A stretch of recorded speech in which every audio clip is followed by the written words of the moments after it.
नाज़रीन, drama serial सुन मेरा दिल की नेक्स्ट एपिसोड बड़ी ही हैरान कर देने वाली और इमोशनल होने वाली है, जिसमें आप देखेंगे कि अमार और सदफ की अब कुछ खास बन नहीं रही है और वो एक दूसरे से लड़ने लगे हैं। तो ये सब बातें जब बिलाल अब्दुल्ला को पता चलेंगी तो उसे बहुत अफसोस होगा, लेकिन वो ये सब चीज़ें ऑब्जर्व कर रहा है। इस ड्रामे की स्टोरी सदफ और अमार की शादी करवाने तक नहीं है, अभी और भी हैरान कर देने वाले सीन आने वाले हैं, जैसा कि खलीलुर रहमान के ड्रामे होते हैं। और स्टोरी पूरी चेंज होने वाली है। तो अब बिलाल अब्दुल्ला का क्या होगा? क्या बिलाल की शादी सदफ से हो जाएगी? इन सब चीज़ों के बारे में आज हम बात करेंगे। और अगर आप चैनल पर नए हैं तो उसे लाइक, शेयर और सब्सक्राइब ज़रूर कर लें। तो हम बात करते हैं ड्रामा सीरियल सुन मेरा दिल की आने वाली एपिसोड की।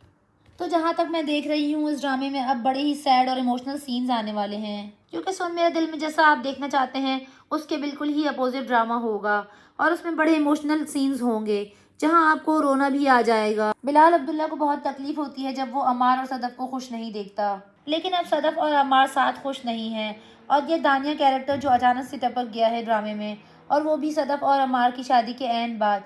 तो यहाँ पर अमार को भी दानिया से नहीं मिलना चाहिए, क्योंकि आपने बड़ी कोशिशों के बाद सदफ को हासिल किया है।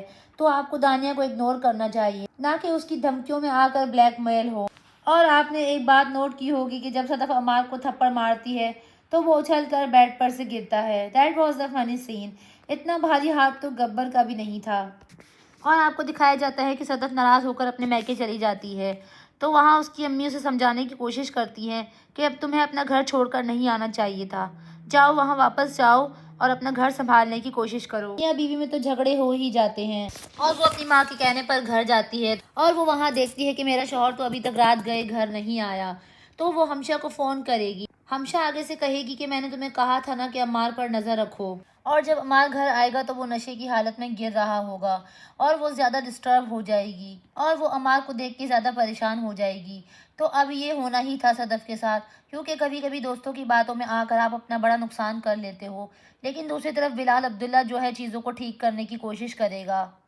बिलाल अब्दुल्ला सदफ को बिल्कुल भी उदास देखना नहीं चाहता, लेकिन वो काफ़ी बीमार रहने लगेगा और सदफ को बिलाल अब्दुल्ला को तड़पता हुआ देखकर बहुत अफसोस होगा और उसे एहसास होगा कि बिलाल अब्दुल्ला की ये हालत मेरी वजह से हुई है और उसे पछतावा होगा, इतने मोहब्बत करने वाले शख्स को छोड़कर मैंने किस बंदे का इंतखाब किया है जिसे ज़रा भी मेरी परवाह नहीं है और दानिया के पीछे ख्वार हो रहा है। तो नाजरीन, आप भी कमेंट्स करके ज़रूर बताएं कि आपकी क्या राय है सदफ के बारे में, और अगर आप चैनल पर नए हैं तो प्लीज़ उसे लाइक, शेयर और सब्सक्राइब ज़रूर कर लें।